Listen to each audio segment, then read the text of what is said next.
Kenalin, nama gue Hafsah. Gue mau sharing cerita pengalaman yang menurut gue tuh luar biasa mencekam.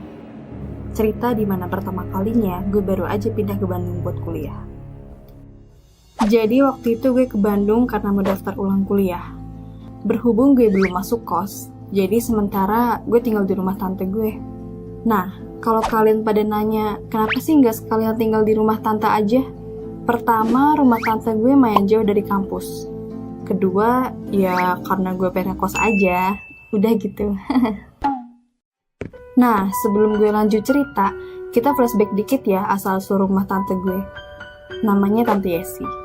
FYI, rumah tante gue tuh dibeli tahun 80-an sama almarhum kakek gue dari keluarga papa untuk anak-anak yang kuliah di Bandung, termasuk papa. Jadi bisa dibilang biar gak keluar duit buat ngekos. Kalau dipikir-pikir, gokil juga ya kakek gue, sampai beli rumah segala. Oh iya, rumah ini terbilang rumah lama ya di lingkungan situ, dan sempat kosong agak lama karena udah pada lulus kuliah. Ya, jadi palingan dipakai buat tempat kumpul kalau liburan keluarga, atau sekedar tempat singgah aja. Terus akhirnya ditempatin sama Tante Yesi sampai sekarang. Pernah suatu ketika papa cerita ke gue tentang kejadian serem. Lebih tepatnya tentang tetangga depan rumah tante gue. Jadi waktu tahun 80-an pas papa masih kuliah, di depan rumahnya tuh ada rumah orang kaya. Sampai-sampai pembantunya ada 2 orang. Singkat cerita, satu keluarga ini liburan jauh dan cuma bawa 1 pembantu. Satunya lagi ditinggal buat ngurus rumah. Dan ternyata ada hal mengerikan yang terjadi. Tanpa sepengetahuan orang-orang sekitar, pembantu itu melahirkan di rumah itu dan meninggal. Dan gak ada yang tahu sama sekali. Nah, pas papa lagi asik-asik cerita ke gue, tiba-tiba tante gue menepis cerita itu. Katanya itu cuma bercandaan bapak-bapak aja. Oke, gue gak mau ambil pusing. Jadi cerita itu cuma berlalu begitu aja. Nah, kembali ke saat di hari pertama gue nginep di rumah tante gue. Hari pertama sih gak ada agenda apa-apa. Karena kebetulan itu hari Minggu siang. Jadi gue memutuskan buat beres-beres pakaian. Terus tiba-tiba ada telepon dari Tante Linda, adiknya mama yang di Kediri, Jawa Timur. Tante Linda bilang katanya Mbah Kakung mau ngomong sama gue. Gue yain aja kan, karena gue juga kangen sama Mbah. Awal-awal Mbah Kakung nanya soal kabar gue dan kegiatan gue. Terus Mbah nanya soal rumah tante gimana rasanya. Oh iya, by the way, papa sama mama gue tuh udah cerai dari umur 3 tahun. Makanya keluarga papa sama mama gak pernah deket. Jadi Mbah Kakung gak kenal deket sama Tante Yesi yang di Bandung. Ya mentok-mentok ngobrol sama papa juga dalam hal formalitas aja. Bahkan Mbah Kakung gak pernah ke Bandung sama sekali. Nah anehnya tuh di telepon Mbah Kakung tiba-tiba bilang gini, hati-hati yondo nek dolan metu omah. Yang artinya hati-hati ya nak kalau main keluar rumah. Terus Mbah masih lanjut ngomong, ora usah lungguh-lungguh iseng mengarep omah Mbak Yune bapakmu, mengko ndak ono sing ngetut kek kowe nduk. Yang kurang lebih artinya gak usah duduk-duduk iseng di depan rumah kakaknya papa. I mean Tante Yesi ya. Soalnya nanti ada yang ngikutin gue gitu katanya. Jelek. Gue tuh nengok kanan kiri dong. Merinding seketika karena Mbah Kakung gue bisa dibilang ya punya kelebihan indera keenam. Tapi mbah gue ini bukan tipikal yang suka buka omongan soal hal mistis gitu. Kecuali kalau emang penting banget dan agak berbahaya.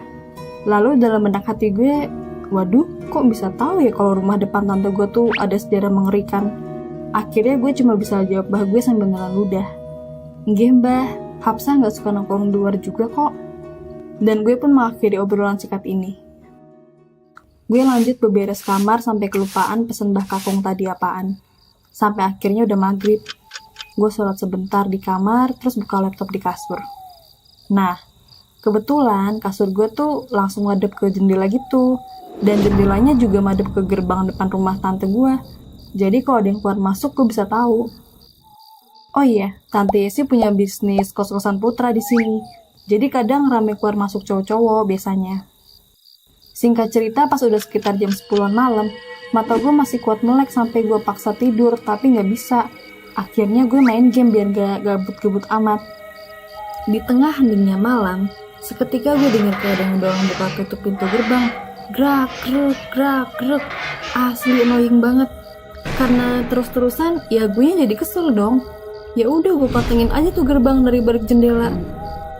Kok tiba-tiba sepi. Gak ada tuh yang mainin pintu gerbang. Asli, gue cuma kesel aja. Pengen gue tegur tuh orang kalau kelihatan. Akhirnya jam setengah 12 malam mata gue mulai ngantuk. Mau matiin lampu, pencetannya juga jauh. Ya udahlah, nggak apa-apa. Gue ketiduran gitu aja dan nggak tahu kebangun setengah sadar jam berapa. Pandangan masih ngawang-ngawang. Anehnya, gue dengar ada orang yang gesek-gesek lantai pakai sapu lidi. Dengan segenap kekuatan dan rasa penasaran, gue coba melongok ke bawah kasur. Dan pas gue coba intip ke arah itu, ternyata ada bayangan yang berbentuk kurus, membungkuk. Siluetnya kayak cewek yang rambutnya dikonde, lagi nyapu. Fix, ini gak bener. Gue bisa narik selimut sambil menggigil ketakutan. Sampai-sampai badan gue gak bisa digerakin. Terus gak selang lama, suara sapunya hilang. Gue coba buka mata intip sedikit. Di pojokan kamar ada orang yang badannya gede banget. Dan si bayangan nenek tadi udah di samping orang badan gede itu sambil nyapu. Tapi nyapunya kayak yang ngusir gitu loh, seperti nyuruh minggir. Dalam hati gue berusaha kumat kamit. Ya Allah, biarkan Hafsah tidur ya Allah. Tenangkan Hafsah. Gak tahu kenapa, tiba-tiba nafas gue perlahan hangat dan ketiduran sendiri.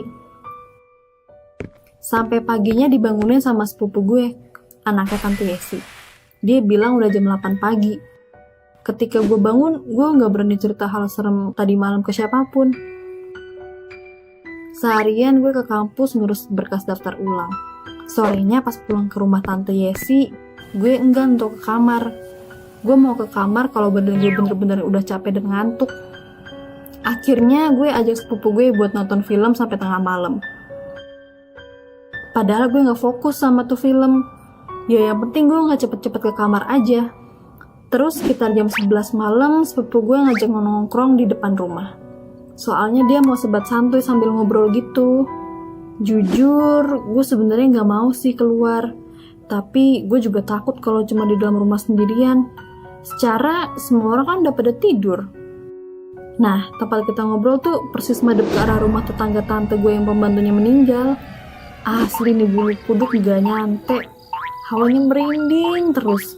Sebisa mungkin tiap ngobrol gue gak madep ke rumah itu. Ngeri Sekitar 30 menitan setelah ngalor ngidul ngobrolin gebetan masing-masing, akhirnya kita masuk ke dalam buat tidur. Sampai kamar tuh gue celinguk-celinguk dulu anjir. Gue pasang earphone, matiin lampu yang harusnya gue gak perlu matiin. Which is bikin suasana makin serem. Ya udah deh, gue auto nutup diri pakai selimut. Dan lagi-lagi gue kebangun. Kali ini gue lihat HP biar tahu jam berapa.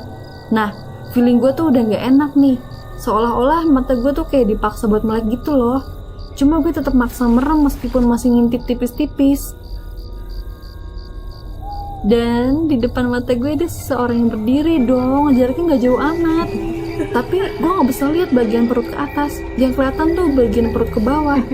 Sampai detik ini gue masih ingat kalau dia pakai dasar putih menjuntai dengan motif bunga. Akhirnya gue tutup muka gue pakai bantal.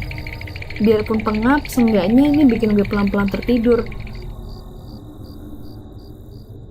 Keesokan harinya, tepatnya hari Selasa, gue memutuskan untuk membaca ayat kursi setiap gue mau tidur. Singkat cerita, ini udah malam lagi. Dan gak tahu kenapa hari ini malah jadi hari yang paling nyeremin. Kayak di film-film.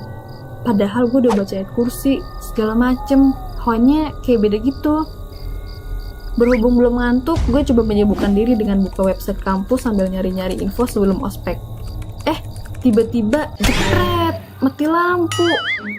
Gue teriak, "Abang, lampu mati!" Sepupu gue nyaut, "Iya, tunggu dulu, ini mau diambilin." Akhirnya gue kembali fokus ke laptop. Seperti yang gue bilang, kasur gue ini menghadap ke jendela yang mengarah keluar. Di luar terang cahaya bulan, dan gue seketika melihat ke arah jendela. Tapi yang ada di pikiran gue cuma, wah di luar terang ya. Disitulah gue kaget, gak bisa gerak, jantung kayak mau lepas dari badan. Di sana ada sosok cewek rambutnya berantakan amburadul. Terlihat jelas karena bayangannya kena sinar bulan dari luar. Bajunya putih, tapi cuma sedengkul kaki. Matanya menanap-nanar merah. Gue buang pandangan, mencoba melihat laptop, tapi gue dengar suara gerudak-geruduk gitu. Tiba-tiba dia di depan jendela dong, sambil senyum ke gue. Gue langsung teriak sekenceng-kencengnya. Terus sepupu gue datang ngebuka pintu gue kenceng. Apa sih kok teriak-teriak segala? Santai dong. Terus gue jawab, lagian abang lama banget sih ambil lilinnya. Aku udah ketakutan nih, di sini gelap. Sambil nangis, gue liat lagi ke arah jendela dan udah gak ada apa-apa. Akhirnya gue nyalain lilin buat penerangan kamar, terus keluar dari situ. Pokoknya gue gak mau tidur saat itu. Terus gue di kamar sepupu gue sambil nyalain lampu lagi. Ya kali gelap-gelapan di kamar yang nyeremin itu. Sekitar 2 jam dari lampunya mati, akhirnya listriknya nyala lagi. Gue coba kumpulin keberanian buat ke kamar. Dan tiba-tiba gue inget pesan Mbah Kakung. Misalnya Hapsah ngerasa diganggu, Hapsah kudu ngomong api-api. Yang artinya, misal gue ngerasa diganggu, gue harus ngomong yang baik-baik. Ojo wedi, derajatnya menungso kuwi luwih dhuwur. Artinya derajat manusia lebih tinggi. Akhirnya setelah tenang, gue duduk di kasur. Gue berusaha ngomong sendiri meskipun kelihatan kayak orang gila. Permisi, siapapun kalian, tolong jangan ganggu kehidupan saya ya. Selama saya di sini, saya tidak pernah mengganggu kalian. Saya di sini mau mencari ilmu. Kalau kalian minta didoakan, saya akan doakan. Tapi please jangan usik saya ya. Saya capek banget. Saya juga bisa marah. Dan akhirnya gue tidur dengan tenang. Paginya pas hari Rabu adalah hari terakhir gue ke kampus buat nyelesain urusan kampus. Gak tahu kenapa hari itu gue terasa sangat ceria, sangat bahagia. Badan juga sangat segar. Moodnya bagus lah buat beraktivitas. Gue sibuk di kampus dan main dengan teman-teman baru sampai lupa akan semua kejadian di rumah tante. Gue harusnya pulang ke rumah di Jakarta hari Sabtu. Tapi gue mutusin buat pulang hari Kamis aja. Niatnya sih nanti naik mobil bareng sepupu gue. Rabu setelah gue pulang dari kampus, gue gak banyak di rumah karena makan malam di keluarga sampai pukul 10 malam. Hitung-hitung sebagai syukuran lah gue yang udah bentar lagi masuk kuliah. Dan karena besoknya juga gue mau balik Jakarta. Nah, sesampainya di rumah, gue luar biasa capek dan tertidur pulas seketika. Gue bersyukur banget karena waktu itu gue terbangun dari tidur. Itu menunjukkan pukul 5 kurang yang artinya gue melewati malam dengan selamat tanpa teror apapun. Hari Kamis ini gue sibuk beres buat pulang ke Jakarta karena gue ospek kampus masih sekitar 2 bulanan lagi. So, gue berangkat pukul 4 sore. Gue masuk ke mobil dengan sepupu. Akhirnya berangkat menuju gerbang, dan ternyata disitulah terakhir kali gue melihat sosok wanita berbaju putih di rumah itu. Saat gue keluar gerbang, gue iseng melirik ke arah rumah seberang. Gue sempat kaget melihat sosok itu sedang duduk montang-manting kakinya di atas genteng rumah. Gue langsung teriak kaget, astagfirullah. Sepupu gue nyetir langsung berhentiin mobil dan bertanya, Sah, kamu kenapa? Gue sih speaknya cuma keram kaki aja karena gue gak mau ada orang yang tahu soal ini sampai gue siap cerita. Gue berdoa dalam mobil supaya gak ada apa-apa di dalam perjalanan. Dan alhamdulillah lancar sampai tujuan. Gue gak pernah cerita ke siapapun soal ini sampai 3 bulan setelah itu ada acara ulang tahun adik gue. Semua keluarga besar datang termasuk keluarga gue dari Kediri. Singkat cerita, setelah pesta berakhir, gue datang ke rumah Mbak Kakung. Gue ceritain semuanya dan inilah penjelasan beliau. Bayangan nenek berkonde yang nyapu itu adalah orang yang sepuh yang udah lama banget meninggal di sekitar komplek rumah tante. Itu sosok yang baik. Dia mau mengusir sosok yang jahat. Nah, kalau orang yang berdaster bunga-bunga yang gue lihat itu cuma orang meninggal hari itu dan rohnya nggak sengaja lewat gitu aja. Dan kebetulan gue kebangun. Wow, sial bener. Nah, yang muncul pas mati lampu itu ya Mbak Kunti dari rumah seberang. Dan dia juga nampakin diri saat gue pulang, jir, caper amat. Seketika gue gak bisa berkata apa-apa, tapi Mbak Kakung yakin mereka ngejahat. Ya, kayak cuma ngasih sambutan hangat aja ke gue yang masih jadi anak baru di sana. Jadi doain aja katanya. Mulai gue kuliah sampai gue lulus, gue gak pernah mau tidur di rumah tante lagi, bahkan sampai detik ini. Beberapa kali berkunjung, tapi selalu siang hari. Hahaha, mampus lu pada, gue prank. Gue nggak tidur di sana lagi. Cie, gak kena aku takutin.